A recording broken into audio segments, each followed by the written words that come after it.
What's going on, guys? Welcome back to another episode of the Strong Minded podcast. In today's episode, we have Martin Mezzi.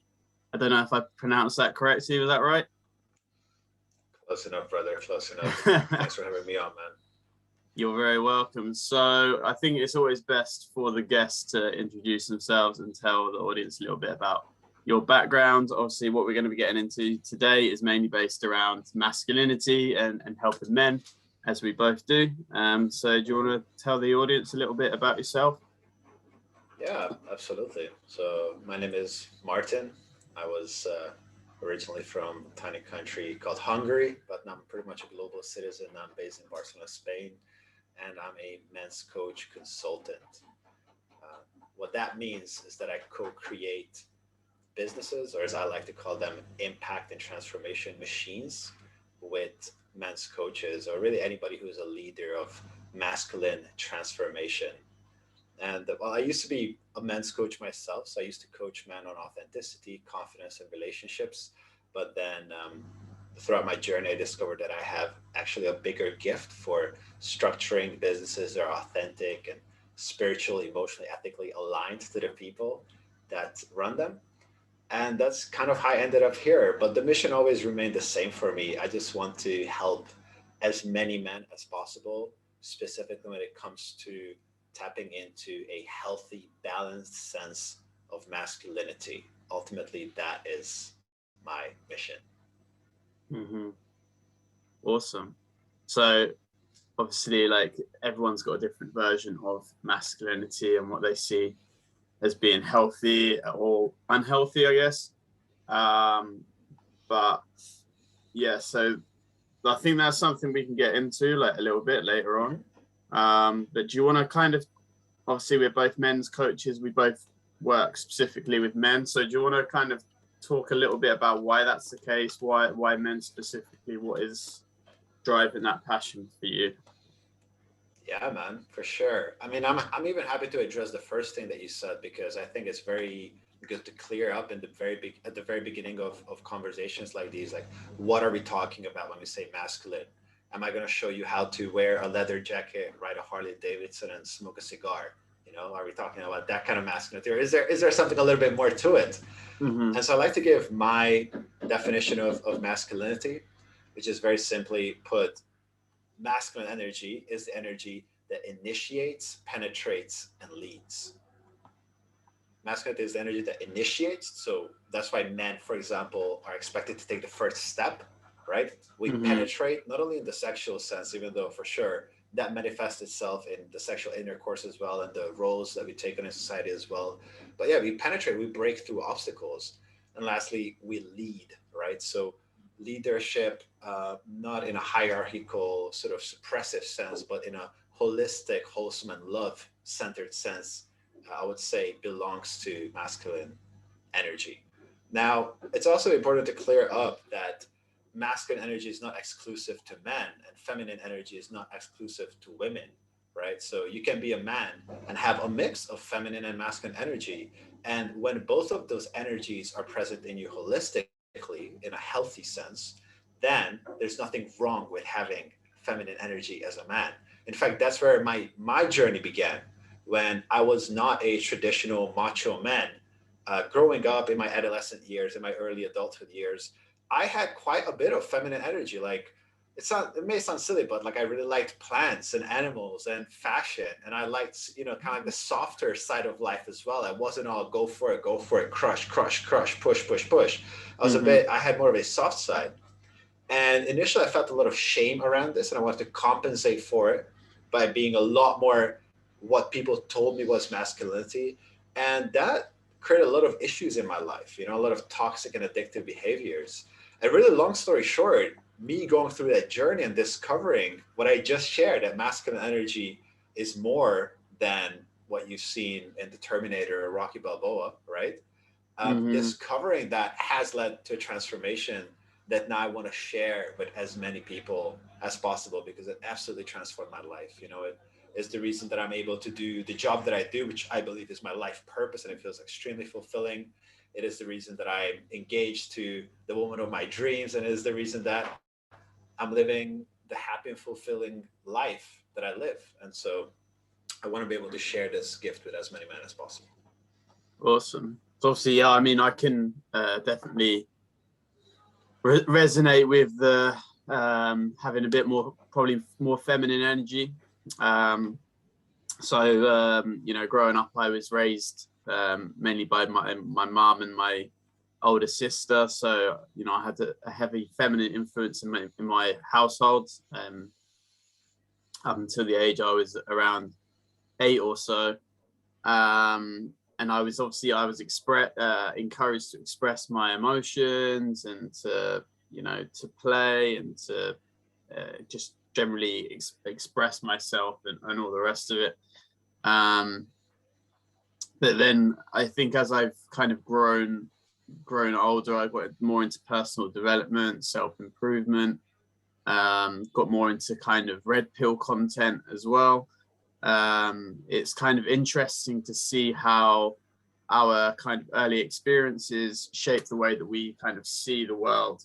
And it's not, and obviously you've got the red pill type content, and there's like this kind of dichotomy, I guess, or like black and white, are you red pill or your blue pill? And like I don't necessarily agree that that's like the case. Is obviously we're all kind of a mixture of the two, but I think the heavy kind of what's the word, like a heavy focus on the feminine energy has been dictating, I think, society for a while now. And I think that's the reason why a lot of men struggle when it comes to stepping into their masculine energy, because it's been deeply shamed within us. So I guess what I'm driving at is how do men step into their masculine energy without becoming, as we call it, toxic?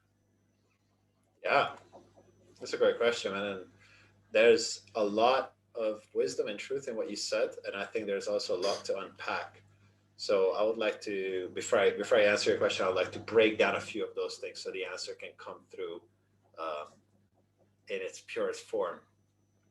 Sounds wise. I think the first, yeah, and I have some construction guys working right outside my window, so if you guys hear any noise, I'm sorry about that. Yeah, so I think the first thing that's very important to acknowledge is how masculinity has been embodied by men in our modern society. And when I say modern, I mean post-industrial revolution, right?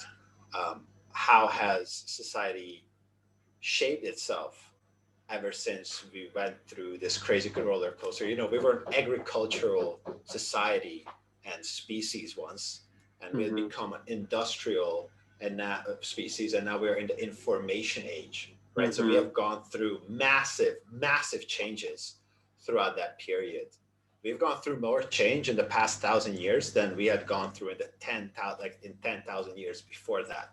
So I think that's very important to understand, that we are going through a roller coaster compared to what our bodies and the way that our mind and brains are meant to work. They are being put through like a meat grinder right now. And another piece of context that's very important to understand is that what we're experiencing today with women's rights movements, feminism, the sort of masculinity is toxic, and you know, men going to the gym is toxic in some way, and all of that. That's sort of, you know, push out everything that's masculine, everything that's related to manhood and traditional gender roles. Let's push that out because it's bad. What that is a recoil. It's a recoil of the suppression that us men and the masculine, the way it has been embodied throughout the past 100, 200 years, it has absolutely dominated by force and fear and manipulation and suppressed so much. And it will be very silly to deny that we didn't, right? Women lived in a very traditional role up until 100, 200 years ago, right? They were basically treated as secondary citizens.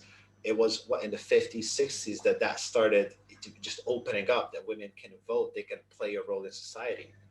And the reason we got to that point to begin with is because we left the agricultural society where we lived in, where the roles were very obvious because you're a man, you are physically more capable, and so you're going to work in the field. You're a woman, you are the one who's able to give birth, so you're going to be at home and you're going to give birth and you're going to take care of the children. I'm not saying that that setup is the perfect setup and that's what we must go with in every case whatsoever. I'm not saying that. I'm just saying it's very important to acknowledge that the change that happened was that women were bound to that role because there was no other way for them to climb out of that hierarchy. The hierarchy was set. There was no wiggle room. Now we are in the post-industrial age, right? And we are moving into the information age. So actually your physical strength does not matter so much anymore, right? And giving birth is not the number one priority of or having children cease to be the number one priority of a lot of people's lives because of how our values changed.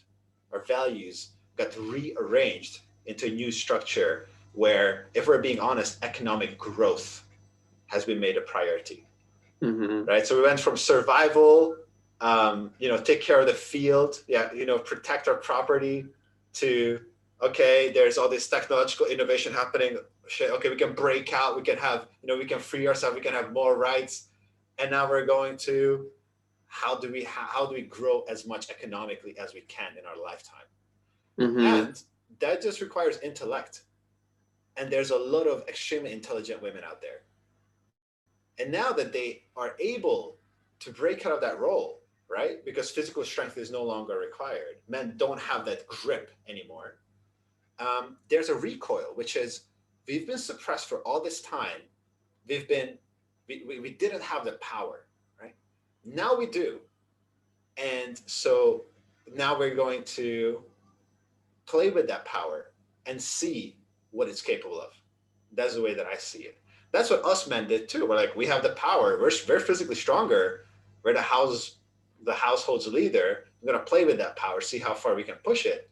And now the tables have turned, And so I think this is very important to understand in that context, because what it basically means is that this is a natural occurrence, right? You cannot blame women for it. You cannot be like, oh, women nowadays, man, women, they just not the same anymore. Of course they're not the same.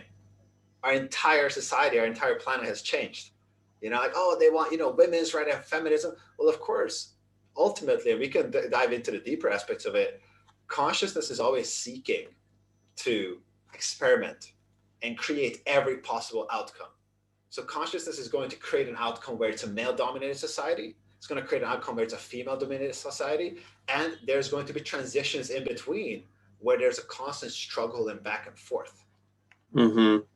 So how does that then dive into masculine energy? Because obviously, you'll probably have your perspective on it, but although you say that women can have masculine energy as well, obviously the man is biologically has the penis, has the position to give life. So for me, the masculine role is more genetically, biologically, evolutionary speaking,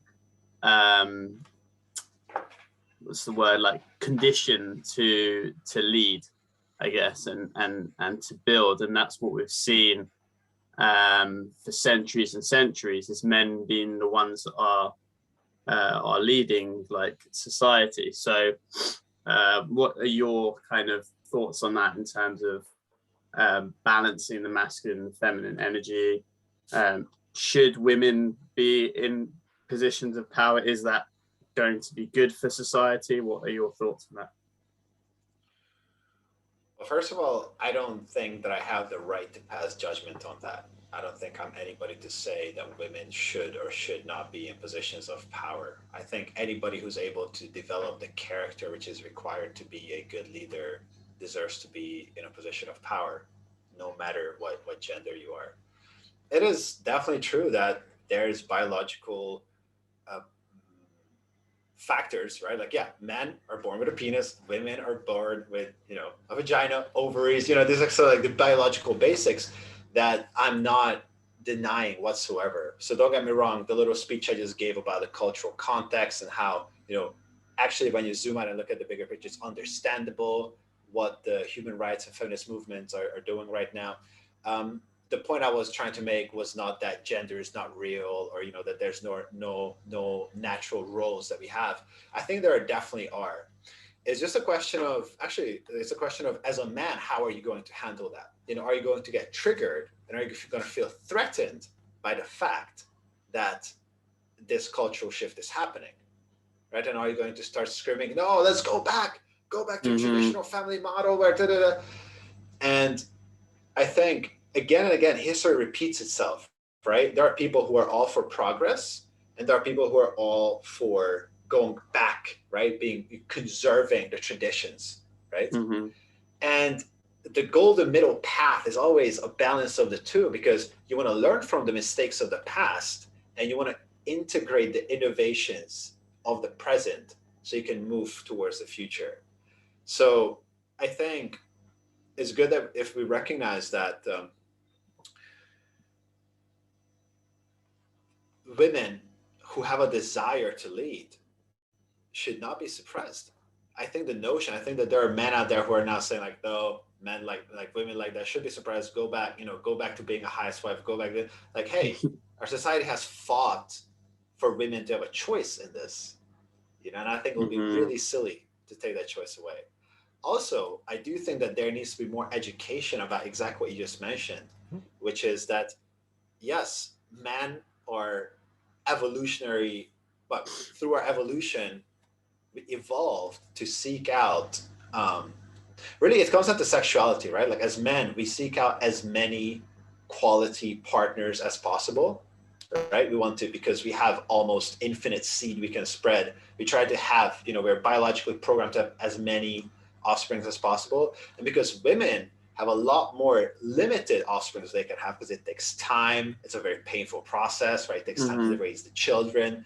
They have an evolutionary code almost that is optimized at seeking out a few but very high quality partners, right? Like, we want to go for the absolute top genes that exist in the tribe or in society. And that brings with itself different evolutionary drives, right, that are present. And I think it's a good debate to talk about, does that evolutionary drive and the things that comes with it, does that really make men better leaders? Because in the West, we are kind of, we have been really influenced by Abrahamic religions, where it's a very patriarchal society. Whereas there are societies throughout the globe that are matriarchal. Like, there are societies, tribal societies, where women are the leaders, So I guess what I'm trying to say with this big, blob of mixed information that I just expressed is that it's not all black and white. And I think the best thing that we can do is expand our awareness and not just commit to one side as if it was a sports team, but to stay aware and observe and always try to look at the bigger picture. Yeah, I agree. Because I think, obviously, as a coach, we're always seeking to try and expand and learn more, which can be exhausting, I think, because your values, your beliefs can shift quite quickly. And I'm sure that you're used to the fact that paradigms that you once were aligned to, like, no longer serve you in your life, and you're constantly shifting your mindset, which I think is interesting. And obviously that is the journey, the growth, or the path of a man who is wanting to develop himself. So I'm sure that anyone who's like listening to this podcast is on a similar sort of journey, which is why I love these conversations in terms of debates around, what is good for society, what is healthy for society, because we do actually live in a very depressed society right now. But there's a lot of mental health issues. Like, mental health is kind of socially accepted nowadays, and I think a big part of that is the lack of masculine drive, masculine essence, masculine energy, particularly within men. Because I think as much as things are changing and, you know, men are being encouraged to be more creative and step into their feminine side and all the rest of it, in terms of our socialization and our conditioning, most men come from a place where they were, you know, encouraged to be physical and to dominate and be assertive and be competitive. That was the kind of conditioning I received anyway as a boy in my school, not necessarily in my household, but in when I went to school, that was the thing. Like, you compete, and that was kind of healthy, I think, to a certain extent, because it didn't give you the opportunity to just sit back and relax and chill, and get complacent, which I think is a big problem when it comes to depression and anxiety. It's that, right, I'll just chill, I'll just like be comfortable with and accept everything as it is. So like, how would you say men should or can step into their masculine energy, their masculine drive, without becoming oppressive to women? Yeah, good question, man. I think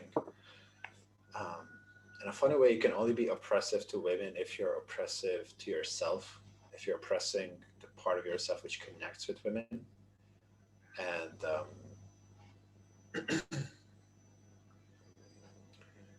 masculine energy can show up in different ways. So if you might have heard of the 4 archetypes, right? King, magician, lover, warrior.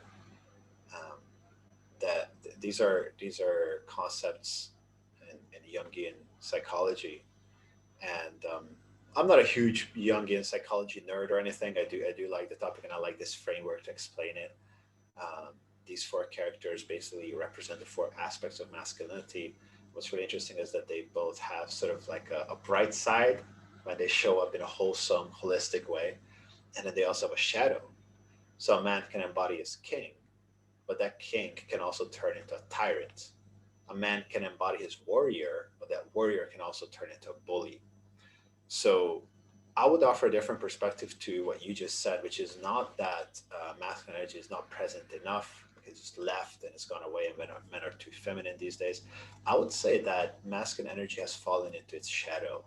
So the lover archetype, for example, when it's fully present in a man, that means that you're really present in your relationships. You have a very high emotional intelligence. You have a sense for creativity, for the arts, right? You have a sense for anything that you would associate with love and emotion, right? You will be an amazing partner, an amazing father, an amazing brother. And yet, if you fall into the shadow of the lover, you fall into the addict, you fall into indulgence, right? And that's when you get the typical, I just smoke weed and play PlayStation all day, and I work some dead end job and I numb myself with alcohol and drugs on the weekend. And when I feel shitty about it, I just go on Amazon and I buy something. I just go on Zalando and buy something to wear just to kind of like numb that feeling. That is the shadow of the lover. That's not feminine energy. That is masculine energy. That is an underdeveloped, out of balance manifestation of masculine energy. And so I think it's good to clear that up. And how can men show up more fully? Well, men's work is a great way to do it, right? Men's circles are an incredible way to do it. And there are local men's circles. I would say in the UK, probably there are more men's circles than anywhere else in Europe. I attend a local men's circle here in Barcelona, Spain, and that's great, but it's the only one I could find. And I'm in touch with dozens of people in the UK who run their own men's circles and men's groups.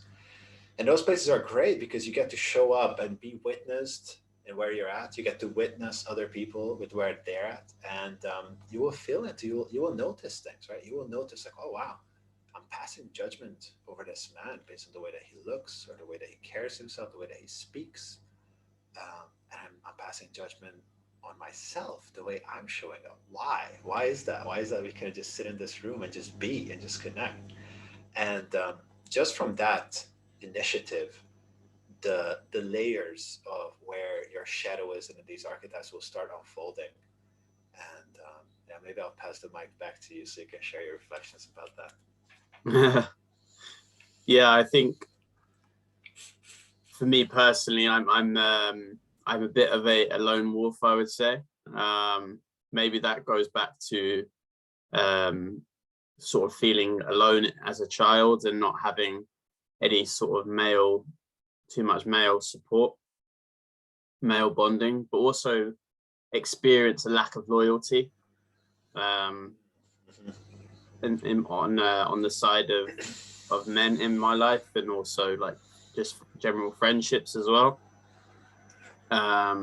So I think part of me is kind of quite resistant to that sort of work. I think also from the perspective of being my feminine desire to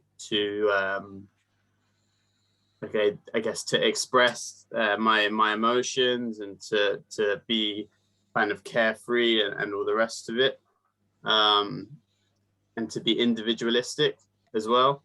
I think that gets shut down quite a bit. Right. So in terms of stepping into that and allowing myself to heal the masculine energy, where I allow myself to be around other men and to be fully present in myself, not like hiding the feminine parts of myself, but being very open and expressive about them. I think that's quite difficult because we obviously we can't fight that natural desire to compete with other men. I think is quite difficult because that's like our conditioning, the way that we've been conditioned, especially for me with the fact like I played a lot of sport growing up, and it was super competitive, but I also came from quite a competitive family kind of background as well, where I was kind of encouraged to compete with my siblings and stuff like that as well. So that I think that's the hard part for me, is not seeing things always as a competition. I understand.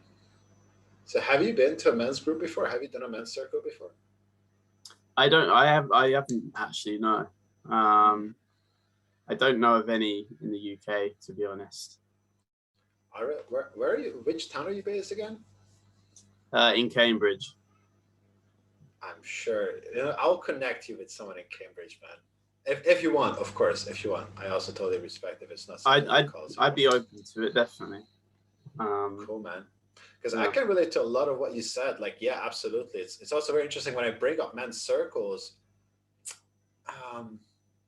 How do you even voice this in the proper way? When I bring up men's circles, it's almost like a slight resistance is the first response of most guys. They don't say like, oh, there are groups of men who meet to like better themselves and connect with each other. Dude, sounds great. Most people are like, oh, well, man, I'm a lone wolf, all my life, man. I've been competing with people. It really reminds me when I tell guys to listen to their intuition more. Mm-hmm. This happened to me the other day. I was telling a really good friend of mine, like, he's a really rational guy, right? Which is, again, being an overly rational man, being a man stuck in his head is being stuck in the shadow of the magician archetype. So the magician is the archetype that has mastery over tools, right? It's kind of like, when you master different tools to do your job, you're in your magician archetype. Mm-hmm.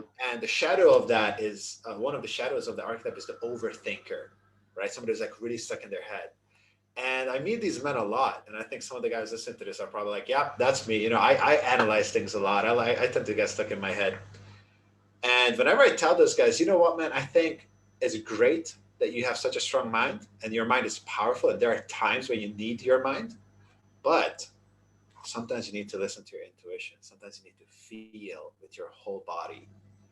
And the reactions I get to that is like, man, look, if we were just making decisions based on emotion, man, our life would be a mess. My bank account would be on zero. I'll be a homeless person. I'll be just running around doing whatever I feel like. No, man, no. I need the mind. I need the rational thought. That's what I need. And it's so interesting because you can feel the ego, the identity that got formed around the mind being the most powerful tool and the most important, biggest key. And the identity that formed around not opening yourself up to other men is trying to defend itself immediately as soon as it's challenged. As soon as it's just suggested that, hey, maybe a little bit of less mind. What, you want me to be homeless? Hey, maybe connect with men a little bit. What, you think I'm gay or something, man? You think I need to be touched by another man? Like, that's the kind of reactions that you get. And I think it's so interesting because you said the word conditioning, right? Like, we've been talking a lot about, like, in its nature, like, what is the nature that you're born with as a man? Like, you got to dig between your legs, and now you got this nature within you, and that's like the natural way to be. And at the same time, we're also talking about conditioning. And I think men's work is a lot about separating the two. Like, okay, wait a minute. What are the things that I just been told about being a man, right? Like, what is the social conditioning part of it? And what is the true essence of manhood that I really feel within myself? Because once you separate the two, you can start operating from a place of love, from a place of really being connected to the essence, rather than being reactive and trying to defend yourself and being attached to these little identities, which I do myself. It's like a constant work in progress, constant practice. Yeah, I feel that. I think for me, it's that drive to be autonomous and to stand like on my own 2 feet, I guess, as a man. That's what it means for me personally. To be a man is to be able to stand on your own 2 feet and not rely on anyone else. So that kind of idea of then going into a men's space, but then I've got this idea that I need to be dependent on other guys, which I think goes back to the all or nothing kind of mindset that I kind of have, that I'm either I'm dependent on someone or I'm on my own and I'm independent, and not really being able to find that middle ground. Yeah. Sure, brother. That's an interesting notion. Well, all I can tell you is that us humans, we were never meant to be lone wolves. Like, we were never meant to be living alone in the forest, hunting, building our own house, nourishing our own plants alone, like all by ourselves. We are an extremely social animal. And if anything, what we're incredible at is collaboration and cooperation with one another. That's what makes our entire society possible, especially today. We live in a global world. We're communicating across, there's a sea between us, between Spain and the UK. And we're here looking at this screen and speaking into this microphone, and people are going to hear this as a recording on a network of information that's just constantly there. The reason we created this is because we are able to collaborate. We're able to discover what we are great at and plug that gift into the network of all the other gifts. And so there's absolutely nothing wrong with relying on other people. It's a different thing. Again, the shadow, the wholesome side, when you have it integrated, and the shadow is two different things.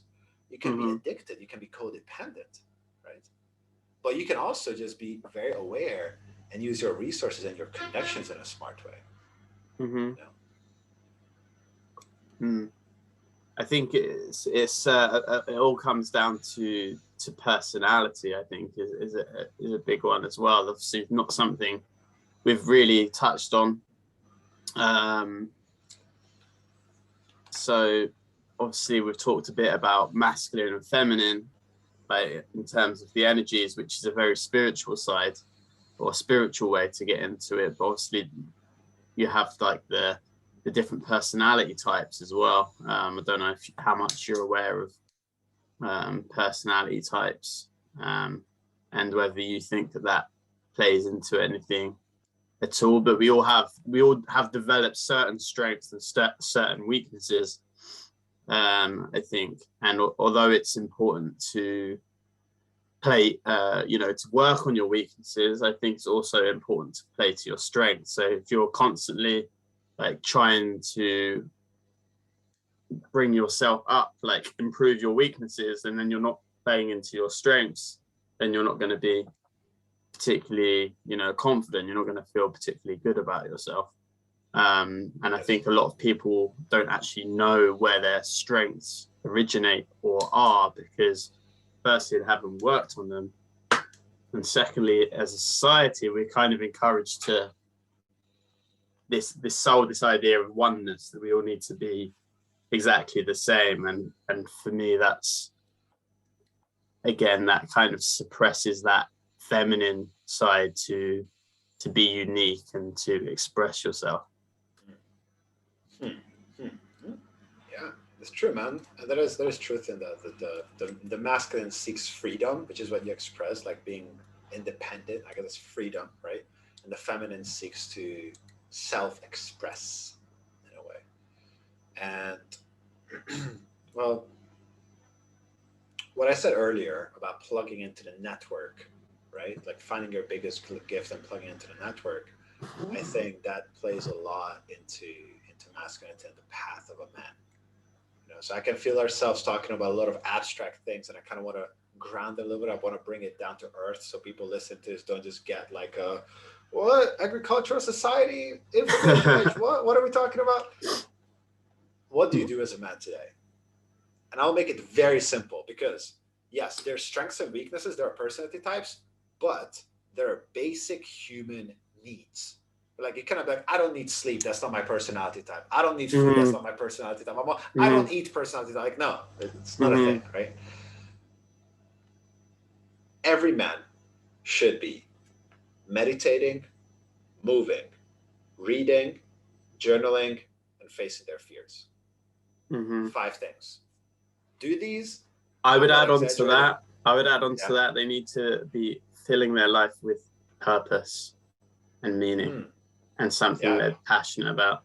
As much as we help men, like with men's work, it's obviously we're doing something that we're very passionate about, like, and a lot of guys don't. So as long as you're working that minimum wage job, you're doing something you don't really give a fuck about, you can do all of those things that you've mentioned, but as long as you're kind of selling your soul to the devil, so to speak, then I don't think you're gonna feel that purposeful, that passionate about life. But that's just my perspective.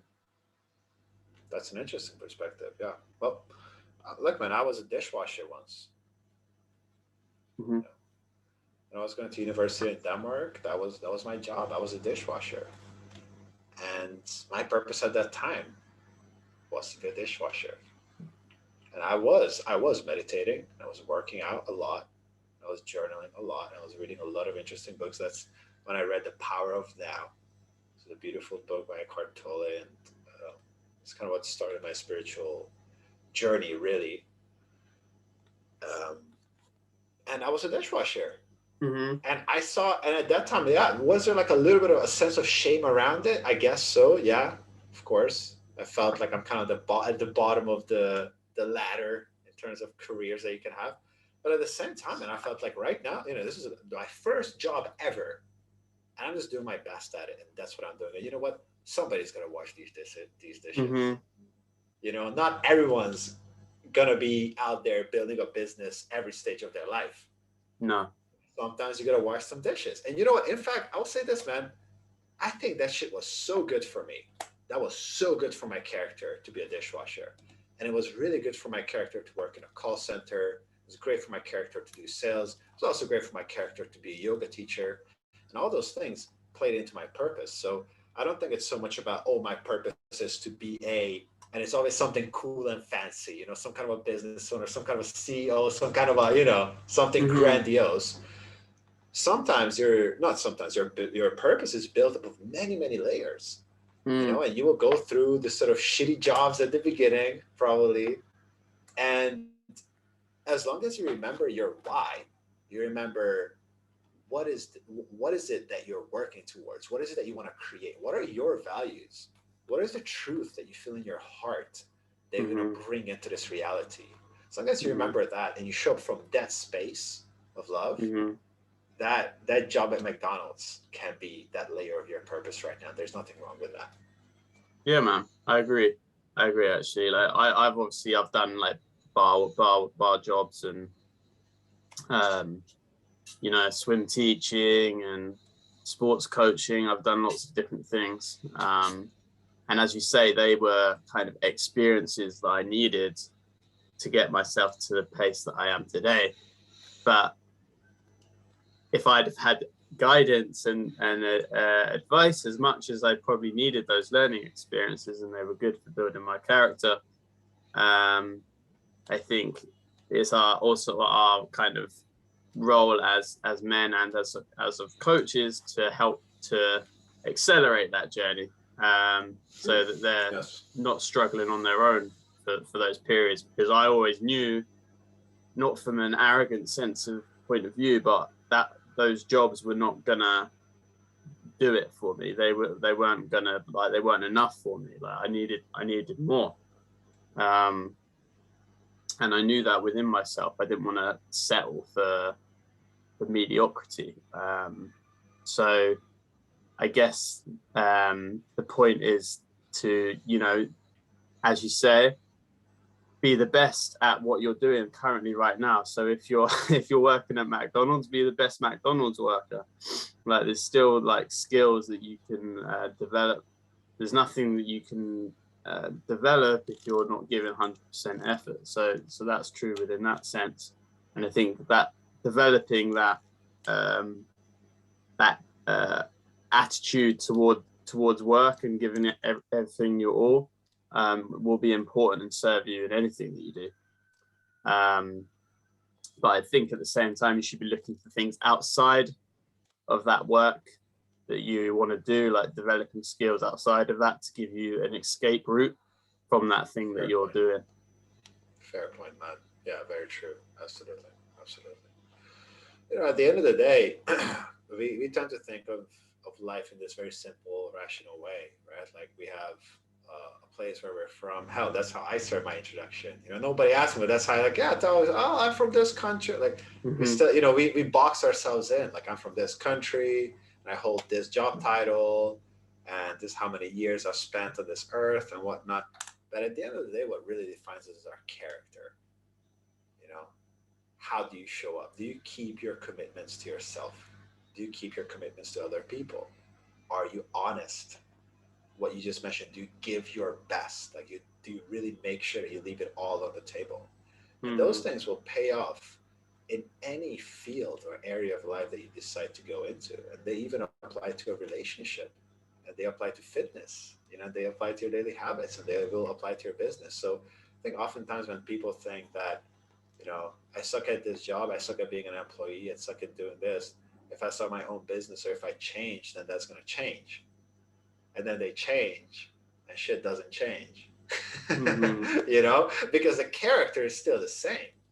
And Mm-hmm. I had a really good friend of mine who moved actually from the UK. He moved here to Barcelona and he really didn't like living in, or like, didn't like the life he had in the UK. He had developed a certain life, a certain social circle, a certain lifestyle, a lot of sort of partying, drugs, that sort of sinking into what you mentioned, mediocre. He developed it. And he said, well, I'm going to move to Barcelona. I see you're living a good life out there. I'm going to move to Barcelona. I'm going to, start a new life. And I was excited for him. And I was also skeptical because I knew that it's your character that creates your life. And he moved here to Barcelona. Guess what? He developed a nearly identical lifestyle that he had back in the UK. Nothing changed. There was a beach in the city. You know, Mm-hmm. it went from a little town in the UK, no beach, to now a big town in Spain with a beach. you know, and people speaking a different language. But the rest of it, the type of job, the type of friendships, type of relationships, type of lifestyle, the diet, right, the daily habits, everything else remained the same. Yeah. So at the end of the day, you just want to show up and be as good of a man as you can be according to your own values, wherever you're at in life. And I really think that what you said about purpose is super important. Yeah, finding your why, finding like, well, why am I doing this? Not going on autopilot, right? Like not just being like, oh, I'm going to do this because what I have to do, but like, why? And then I will say it again. You got to meditate, because if you don't, I consider meditation, honestly, I consider it like a toothpaste, or like taking a shower, or like closing the browser windows on your Chrome. You know, like if you're not doing it, there's consequences. Like you can choose to not do it, but there will be consequences. And it's the same with reading, right? If you don't read, if you just scroll on your phone, just look at social media, that will have consequences. It will have an impact in your mind. And you cannot say, I'm not a reader. I don't have that personal type. I'm not a meditator. I don't have that personal type. I learned through being 4.5 years in coaching that that's just not how it is. It's like sleep. It's like food. It's like water. And the same goes for, I'm just going through the list again, because I really want people who are listening to this podcast to like take this away, you know, like walk away from this podcast, having listened to it, walk away like, oh shit, okay, what do I do next? Meditate, read, journal, move, face your fear. And when I say face your fear, and you know, I said a lot of stuff there, but when I say face your fear, I guess that's the more abstract one. Like, what does that mean? And that's again closely related to what you said about purpose, because it's scary. It's scary to start facing your purpose. It's the unknown. It's uncomfortable. It's the unknown. It's the uncertain. You gotta go into the uncertain. You gotta be. You gotta go on the hero's journey, right? Like you gotta go find the treasure and slay the dragon for it. And so all of those. I think it's that inner rebel. You know, that what we're taught in school is not necessarily to go and follow our dreams and to follow our path and our passion and all the rest of it. So awakening that like inner rebel, which is basically to go against like what you've been told and what you've been taught, and to try something else, can kind of bring up feelings of like who do I think I am? Why I'm not good enough to do that thing, and what are my friends going to think about it? What are my parents going to think about it? Like, you know, that this isn't me. Like a lot of people have deep-seated views about money and you know, making lots of money and seeing that as being evil or being a bad thing, and a lot of that obviously goes back down to conditioning as well. So again, as you said, it's that come back to the shadow. It's okay to step into the shadow and see what's in the shadow. Yeah, it's part of the journey to go into the shadow. That's what we are doing collectively right now as a species. We are sinking pretty fucking deep in the shadow. We were in deep before as well, you know? I mean, most of our society was built on slavery, you know? And just cleansing out whole ethnic groups that certain leaders didn't like. You know, we remember the Holocaust, but like war, right? Ethnic cleansing, these are things that were done constantly, and they're still done to this day to a much lesser degree. Now we're going into a different shadow. Right? Now we're going into the shadow of, we build this extremely abundant modern world, and yet we're depressed, and yet we're anxious, and yet we're lost, and we're questioning ourselves. But I think the sacred masculine, you know, that really strong, healthy masculine energy that comes through is the awareness that that's all part of the journey, and it's okay. And everything is going to be okay as long as I'm able to tap into my heart. And as long as I'm able to, what you said, tap into my inner rebel and go against what's being pushed down my throat. I think some of the most rebellious things that you can do is sit in silence for 20 minutes a day. That goes against everything you're told that you should do. You know, you should scroll on your phone, should be productive, you should do something. Yes. Now you can rebel by shutting the fuck up and just sit. Yeah, and you're offering that presence, not only to yourself, but that extends into your relationships. It extends into how you show up in front of another human being. Like I've noticed in terms of that stillness, and I don't necessarily like take time out to formally meditate, but like I live a very chilled lifestyle. I like to walk around, like listening to music. I like to find that stillness a lot in my day. I think that's really important for anyone who's wanting to develop, because your internal voice starts to become louder every single day. And obviously we're conditioned a lot with other people's voices, from from your parents, from your teachers, like all of these different voices that become part of your own voice. And it's important, obviously, that's finding that stillness allows you to distinguish between what is my voice and what is someone else's voice. And I think when your own voice becomes a lot louder, that's when you're going to come onto your path, onto your purpose, onto your passion. So I think as long as you're trying to find that stillness in whatever way, whether it is through meditation, through reading, for me it's more like going into the gym, like breathing through exercises, lifting weight. I think there's lots of different ways and methods, but I think the important thing is that you're incorporating these healthy habits into your daily life. You're doing them on a daily basis, and you're being consistent with them as well, because that's a big part of it as well, is that compound effect of, okay, well, I meditated once about 5 years ago and I didn't like it because I did it for 20 minutes. It was boring. Okay. And then you say that the meditation doesn't work. And obviously, I think anything can work if you do it on a consistent enough basis and you devote enough time to doing it. And I think that's the key to building success and mastery in anything is consistency. But yeah. So, do you want to wrap up this podcast episode by, telling people where they can find you, and sort of anything else that you may want to add? Sure. I'm just grateful that there are men out there like yourself, Joe, doing the work and spreading the message about healthy masculinity. And yeah, if people want to connect with me more, if there are people out there who just want to see content about these topics, or there are men's coaches or leaders of masculine transformation who want to connect and see what I'm all about, you can find me on Instagram. That's the primary place. At what do we even say the Instagram handle at? I said like if it was an email, Do what you want, mate. It's the Martin Mezei. Martin with an I, Mezei.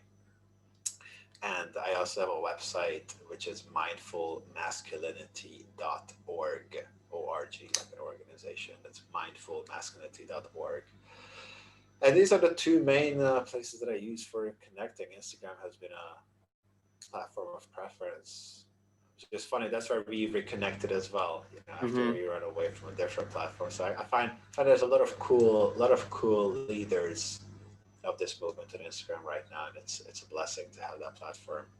I think it's going to be a very exciting platform alongside YouTube. I think these two platforms are going to be very exciting for our particular space in the next 5 years or so. Have you what are your kind of plans moving forward? Have you got anything in the pipeline? For sure, man. Yeah. Well, right now, this whole year is dedicated to me taking my one-on-one consulting, or as I like to call it, my co-creating program, where I work with men's coaches. It's called the Men's Coach Accelerator. And I basically stopped assuming that I know things, and I stopped assuming that I have the best tool to get this thing done. And I just started expanding my consciousness, saying, okay, how can I do things even better? How can I go even deeper? How can I personalize, customize things even more? And so a pretty cool program was already born out of that has been getting really good results for guys, for men's coaches that, are launching their programs and getting to help men change their lives and make a full-time living out of that as well, which is a beautiful thing. And my plans moving forward is to continuing to work on that and expanding it as much as possible and empowering more and more men's coaches to share their gifts and to carry this movement forward. Awesome. Sounds powerful. I hope it is, yes. Awesome. Well, it was great connecting with you, Martin. Thanks for being on the episode and giving some of your experience and your advice to the men out there. And it was good having a little bit of a debate at times as well. I think that's healthy for men to give their opinion and not necessarily to agree with each other, but to do it in a respectful way. I think that's very important as well. I think we did a little bit of that, which was cool. And yeah, I will hopefully see you again soon. Thank you, man. Thank you for watching and listening, guys. Leave a like on this video if you liked it. Subscribe to the channel if you haven't already, and we'll see you all in the next one.